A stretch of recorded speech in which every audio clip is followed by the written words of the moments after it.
apa namanya?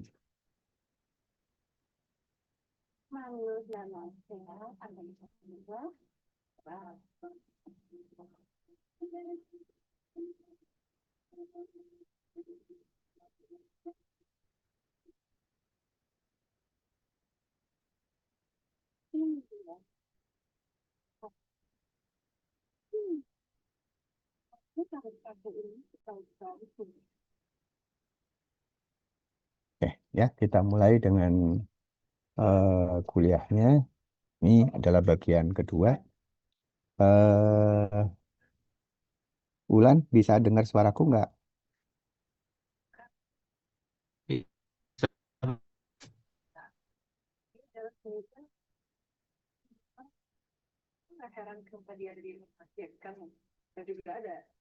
Aku istri dia Ulan, bisa dengar suaraku?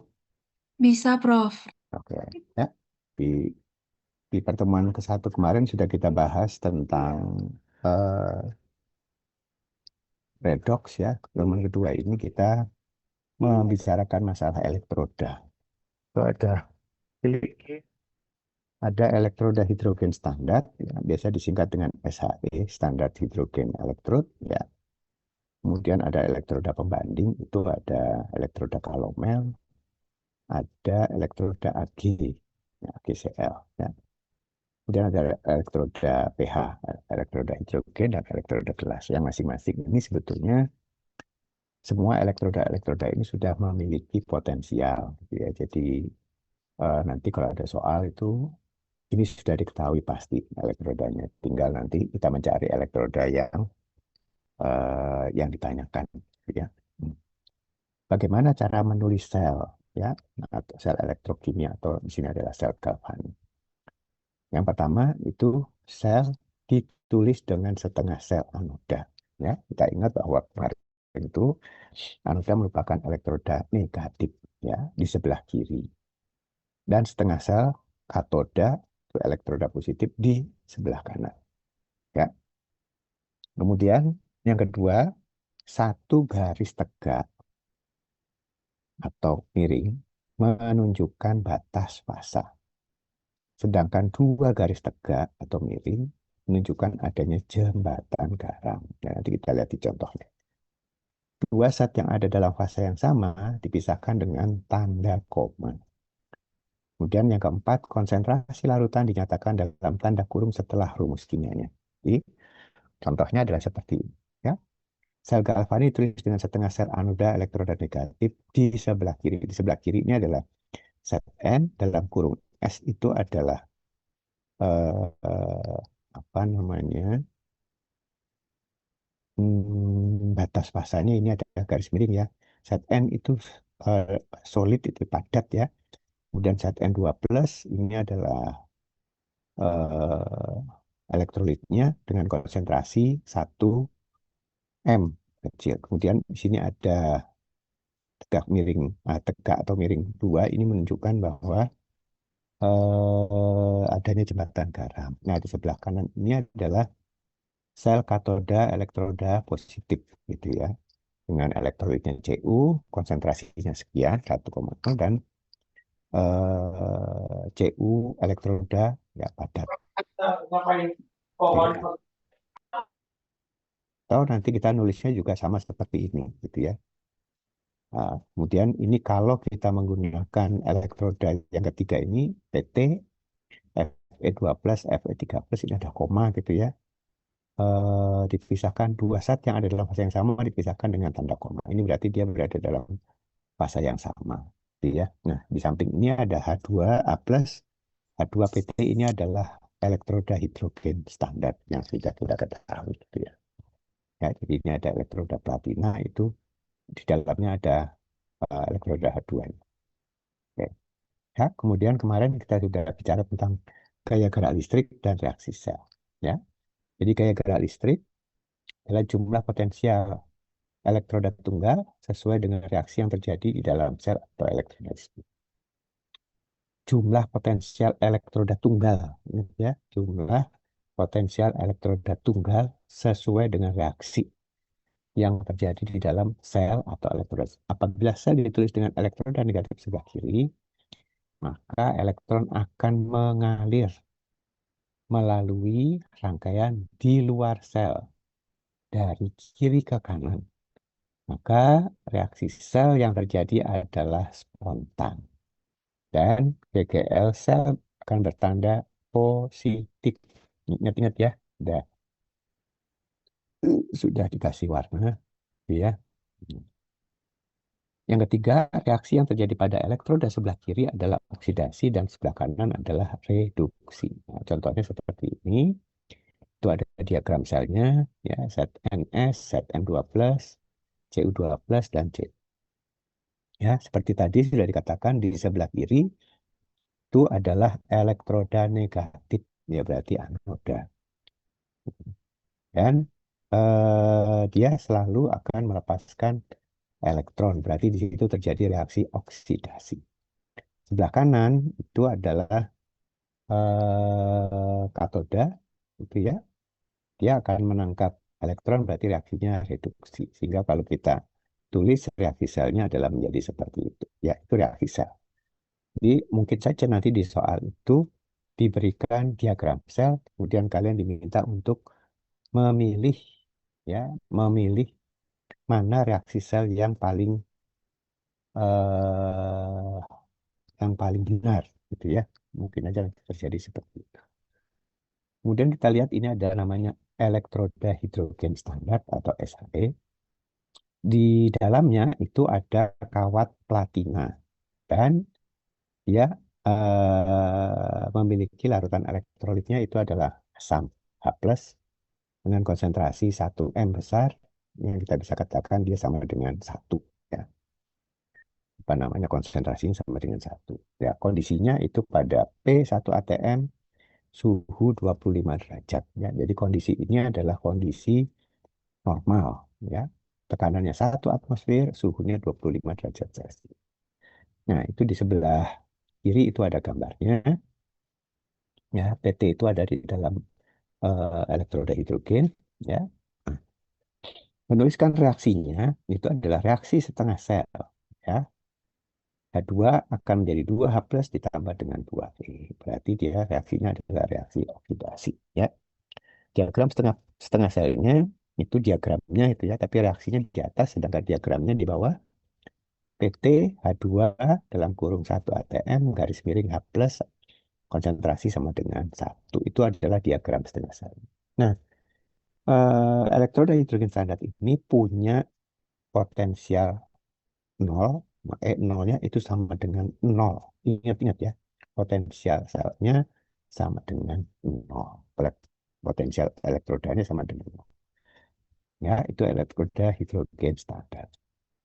Kemudian yang kedua itu ada elektroda kalomel. Ya, kalomel itu Hg2Cl2. Ya, kalau HgCl2 itu namanya sublimat, gitu ya. Nah, ini rumusnya adalah Hg2Cl2 kalomel. Reaksinya itu adalah Hg2Cl2 ditambah 2E, ya, dia mengikat elektron, maka dia akan menjadi 2Hg tambah dengan 2Cl. Ini berarti reaksinya reaksi apa? Reduksi, ya. Nah, kalomel itu ada 3 macam. Kalomel 0,1 N disebut dengan kalomel desinormal. Ya, diagramnya Hg garis miring Hg2Cl2P koma KCl 0,1 N. Berarti elektrolitnya adalah KCl dengan konsentrasi 0,1 N. Ya, dia punya potensial elektrodanya 0,338 volt. Ini sudah pasti 0,1 N itu potensialnya adalah sekian. Kemudian ada kalomel 1N disebut dengan kalomel normal. Ya. Diagramnya itu adalah Hg garis miring Hg2Cl2P KCl 1 normal. Jadi elektrolitnya punya konsentrasi 1 normal. Ya, potensialnya berbeda dengan yang 0,1. Ya, yang ketiga adalah kalomel jenuh. Ya, jadi ini namanya kalomel jenuh. Diagramnya sama seperti itu, cuman larutan KCl-nya adalah jenuh dan dia punya potensial elektrodanya berbeda dengan yang lain, ya. Nah, saya ditemani sama Muhammad Nur Fajar, ya. Nah, Fajar, Ya, Fajar di mana? di kos Prof. Di kos ya. Alhamdulillah, ya. Ya, sudah menemani aku. Yang lainnya nggak tahu, mungkin lagi menghilang gitu ya. Fajar aja sama aku. Oh, ada Kafka juga, ada Ilham, ada Bagas gitu ya. Oh, Gusti Agung Istri juga sudah masuk gitu ya. Baik ya. Kita lanjut. Kemudian ini ada elektroda perak, disebut dengan Ag AgCl. Reaksinya adalah reaksi reduksi AgCl P tambah. Dia mengikat elektron, ya. Dia akan terurai menjadi Ag. Diagramnya itu adalah Ag, ya, titik AgClP, ya, garis miring KCl 1N dengan potensial yang sudah diketahui, sudah standar potensial, ya. Kemudian ada yang namanya hukum Faraday.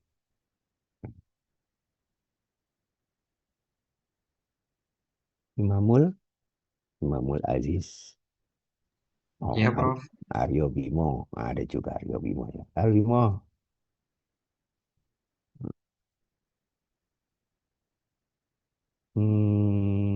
Denok, Denok ada ya Denok ya. Ya, Prof, ada. Oke. Denok ada, Aryo Bimo ada, Mamul. Oke, ya. Hukum Faraday adalah jumlah zat yang dihasilkan pada reaksi elektroda adalah setara, ya.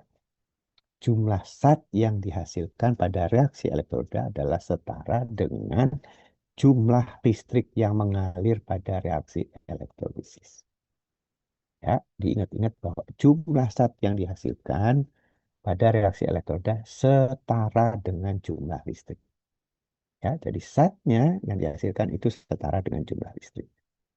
Dari percobaan yang telah dilakukan, ini ditemukan bahwa 1 kulom itu sama dengan sekian gram perak, ya.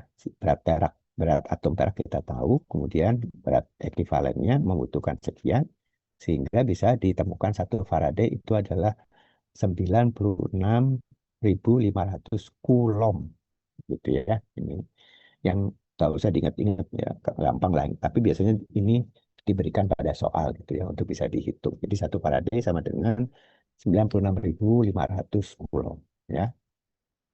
Kemudian ini kulometer itu adalah alat atau sel elektrolisis yang digunakan untuk mengukur jumlah listrik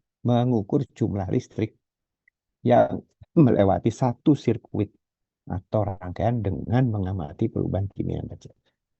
Ya, jadi dia untuk mengukur jumlah listrik yang ada, ya. Dan biasanya kulometer digunakan untuk analisis sinyal. Rumusnya itu adalah berat zat sama dengan berat atom kali I kali T dibagi dengan bilangan Faraday 96.500. Satuannya adalah gram. Itu ya. PA-nya adalah berat atom, itu adalah arus listrik, T itu waktu. Sehingga kita bisa menghitung tadi berdasarkan dari hukum Faraday, berat zat sama dengan jumlah listrik yang ada. Ya. Jadi kalau berat zatnya itu diminta dicari, maka kita bisa menggunakan rumus ini. Ya. Pastinya semuanya akan diketahui, PA-nya diketahui, aliran listrik, arus listrik yang diketahui, waktunya, dan semuanya ada. Gitu ya. Oke, nah, contohnya adalah seperti ini. Ya, perhatikan betul contohnya. Gitu ya. Yang pertama, contoh pertama, sel galvani. Nah, sel galvani berarti itu adalah elektrokimia, ya, bukan elektrolisis. Dengan diagram sel CD garis miring CD2 plus konsentrasinya A sama dengan 1.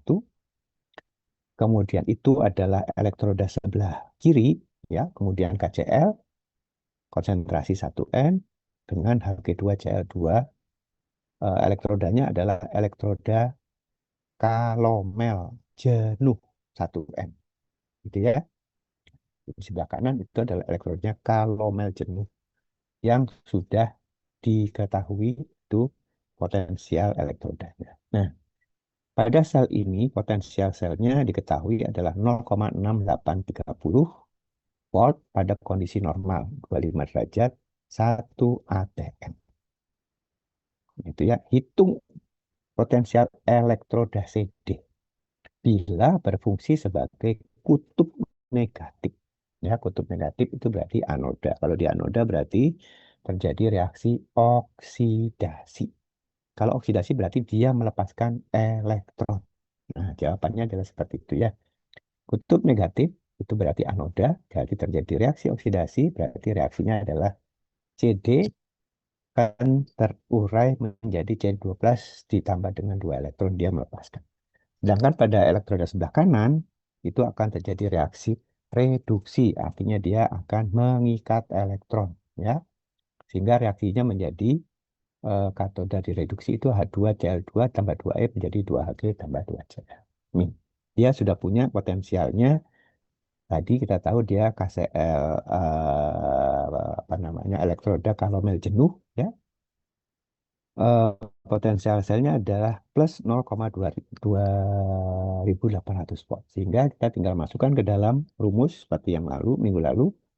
E0 sel sama dengan E0 anoda ditambah E0 katoda. E0 selnya diketahui, E0 katodanya diketahui, maka kita bisa memperoleh E0 anodanya, CD-nya. Ya. Nah, nanti andaikan ada soal seperti ini, kalian harus cepat menghitung, begitu ya, menghitung karena soal-soal saya umumnya adalah soal-soal MCQ, gitu ya. Jadi kalian harus cepat menghitung sehingga bisa diketahui yang mana jawaban yang paling benar, ya. Nah, kemudian untuk latihan kalian, cobalah nomor 2, kalau elektroda kalomelnya berada di sebelah kiri, ya. Sedangkan di sebelah kanan itu ada elektroda Cu. Ya, diketahui potensial selnya adalah 0,0570 volt pada kondisi normal 25 derajat 1 atm. Ya, nah, di ini elektroda kalomelnya merupakan kutub negatif, gitu ya. Nah, kalian coba nanti menghitung berapa potensial dari elektroda Cu-nya. Ya, oke. Itu ada contoh perhitungan potensial elektroda. Kemudian ini perhitungan potensial sel. Ya, tadi itu adalah potensial elektroda. Nah,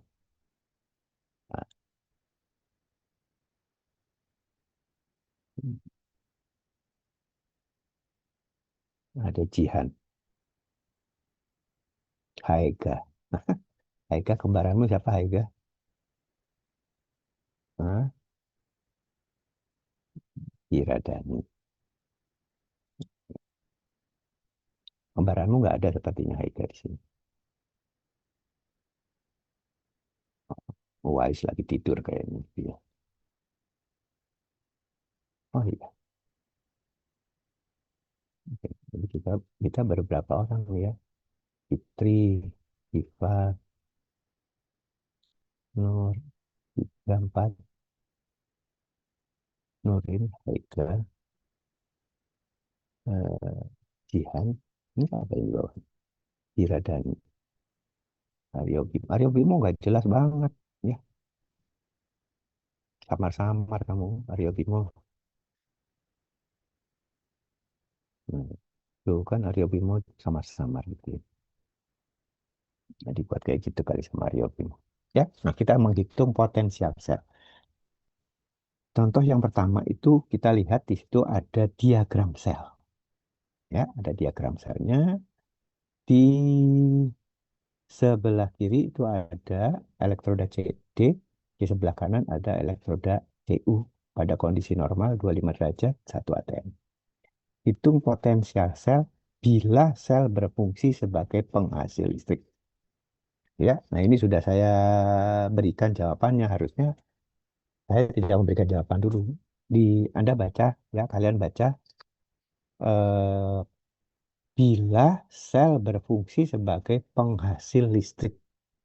Ya, nggak ada keterangannya apa-apa di situ. Ya, jadi cuma ada diagram sel dan di situ dituliskan bila sel berfungsi sebagai penghasil listrik.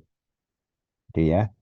Karena tidak ada keterangan apa-apa, maka kalian harus mengasumsikan. Kafka, ada Kafka, ada Jihan, Haiga, mana Haiga tadi? Haiga. Di belakangnya tempat tidur. Iya, bisa langsung tidur. Oke, ya, kita asumsikan bahwa kutub negatif anoda adalah elektroda CD sebelah kiri. Ya, berarti kalau dia sebagai anoda, ya, kutub negatif, maka di sana akan terjadi reaksi oksidasi. Ya, kalau oksidasi berarti CD, reaksinya CD menjadi CD2+ ditambah 2E. Potensialnya sudah diketahui, berarti di sebelah kanan itu Cu sebagai katoda. Maka bisa kita tuliskan reaksi selnya. Kita tambahkan. Nah, kita lihat atau kita ingat tadi dikatakan bahwa kalau potensial itu lebih besar dari 0, maka reaksinya spontan. Berarti betul, itu tadi mengalir dari kiri ke kanan. Selnya berfungsi sebagai penghasil listrik. Berarti elektroda CD memang anoda, elektroda Cu berarti katoda. Gitu ya. Nah, terus nanti ini nomor 2, kalian coba latihan. Bagaimana bila elektroda Cu sebagai kutub negatif? Ya, itu katakan sebagai kutub negatif sudah diketahui. Ini contoh perhitungan potensial sel, tadi potensial elektroda. Gitu ya. Kemudian ini ada kaitannya dengan gas, gitu ya, dengan gas ideal. Nah, adanya gas ideal maka kita menggunakan rumus Nernst.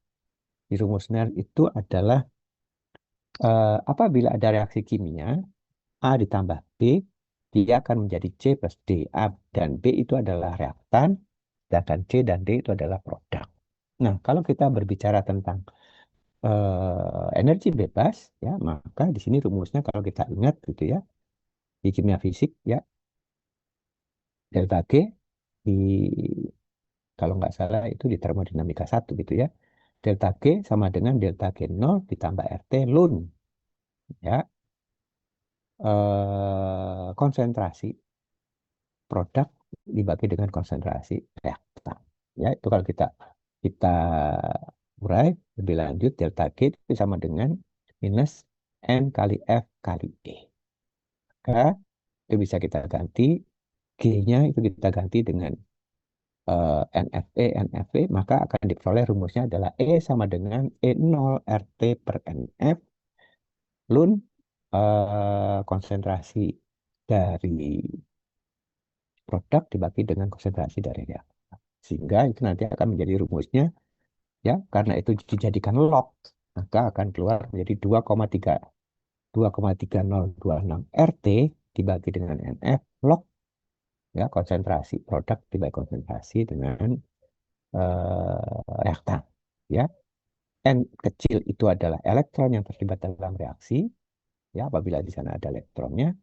F itu bilangan Avogadro, R itu konsentrasi gas, T itu suhu dalam Kelvin. Ya. Tapi kalau pada T 25 derajat Celcius maka rumusnya berubah menjadi seperti yang di bawah itu. Ya, karena T-nya dirubah dari Kelvin menjadi Celcius. Ya. Oke. Nah, contohnya seperti berapa potensial elektroda Zn pada elektroda Zn dengan elektrolitnya adalah Zn dengan konsentrasi pada 25 derajat Celcius. Jadi kita cuma dikasih contohnya apa namanya? Soalnya adalah seperti ini. Jadi kembali lagi kita mengasumsikan seperti tadi. Kalau elektroda Zn itu adalah elektroda di mana terjadinya reaksi oksidasi, ya, maka reaksinya adalah Zn 2+ ditambah dengan 2. Jadi dia akan melepaskan 2 elektron. Maka kita masukkan ke dalam rumusnya tuh, ya. biasanya E0-nya kita berikan, diketahui, maka tinggal masukkan ke dalam rumus. N-nya itu tadi jumlah elektron, ya 2, konsentrasinya 1, 0,1 dibagi dengan 1, gitu ya. Nah, kalau itu reduksi, maka kebalikannya, ya. Kebalikannya itu apa namanya? E0-nya jadi minus, gitu ya, karena terjadi reaksi reduksi. Dengan kalau oksidasi ini E0-nya adalah positif, gitu ya. Nah, ini kalau nanti ada contoh soal begitu, kalian bisa menghitung cepat. Nah, contohnya ini yang berikutnya ada satu reaksi sel Zn. Zn sebelah kiri itu adalah elektroda Zn, sebelah kanan adalah elektroda kalomel jenuh 1N. Gitu ya. Berapa esalnya?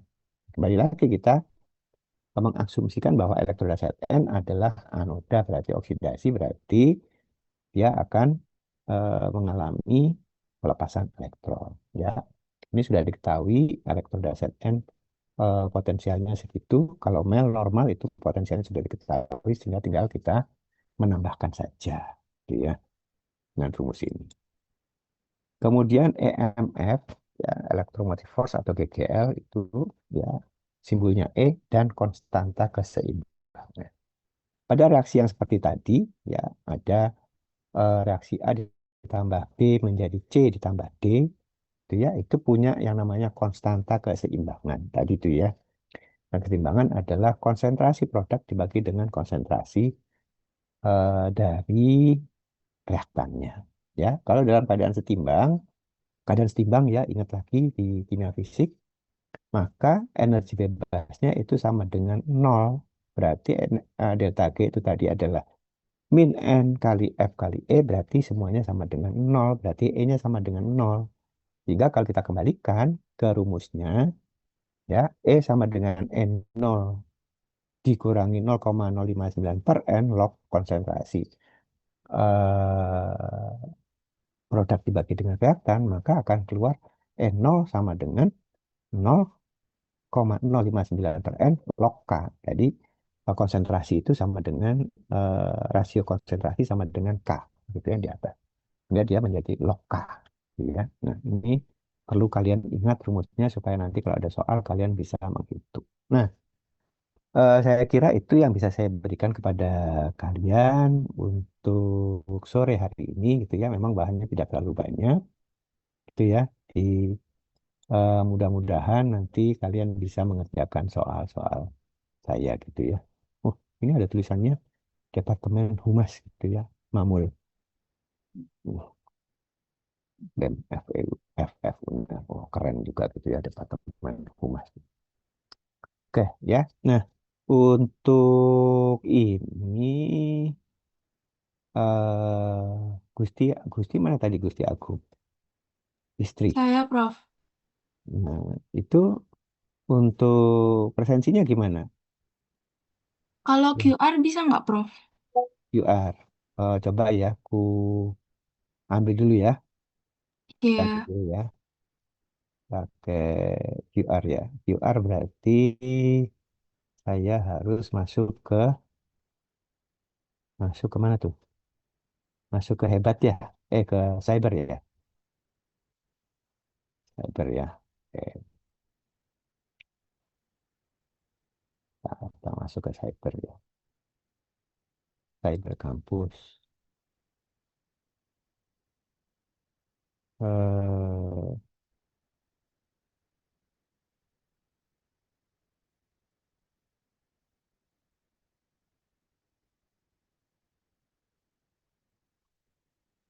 49.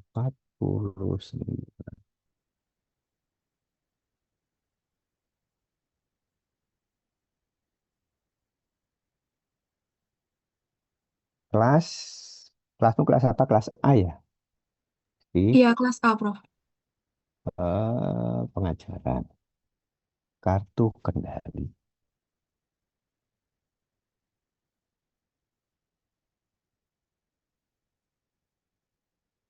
Kimia dasar kefarmasian kelas A.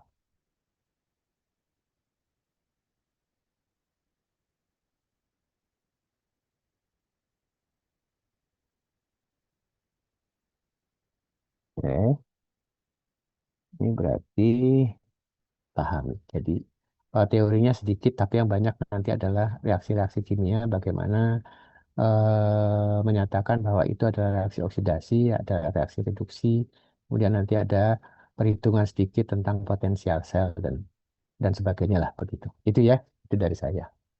Oke, sampai ketemu lagi. Assalamualaikum warahmatullahi wabarakatuh. Terima kasih banyak ya. Waalaikumsalam. Makasih, Waalaikumsalam. Bro.